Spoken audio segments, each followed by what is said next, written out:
ప్రభునందు ప్రియులైన మీకందరికీ యేసుక్రీస్తు ప్రభువారి నామంలో శుభవందనాలు తెలియజేస్తూ ఉన్నాం. దైవ సేవకులు బ్రదర్ భక్త సింగ్ గారి పరిచర్యలో నుండి దైవ మర్మములు డిసెంబర్ 31.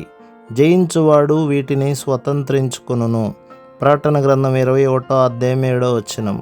ప్రకటన గ్రంథములోని వర్తమానమంతయు ఈ వాక్యములో ఇమిడి ఉన్నది. జయించువాడు వీటిని స్వతంత్రించుకొనును అనగా నూతన సృష్టిలోనున్న సమస్తమును అతడు స్వతంత్రించుకొనును. మనము జయించుటకు నేర్చుకొనినప్పుడే నూతన సృష్టిని స్వతంత్రించుకొనేదము.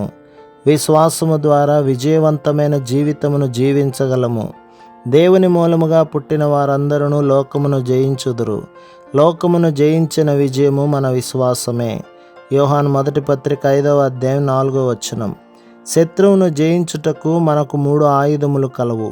ప్రకటన గ్రంథం 12వ అధ్యాయం 11వ వచనం. 1. గొర్రెపిల్ల రక్తము. గొర్రెపిల్ల యొక్క ప్రశస్తమైన రక్తము మన మనస్సాక్షి మీద ప్రోక్షింపబడుట ద్వారా మన అంతరంగము శుద్ధీకరించబడును. ఆ రక్తమును బట్టి పరిశుద్ధమైన దేవుని సన్నిధిలో ధైర్యముగా ప్రవేశించగలము. అప్పుడు శత్రువు యొక్క కుతంత్రముల నుండి కాపాడబడుదుము. 2. సాక్ష్యము.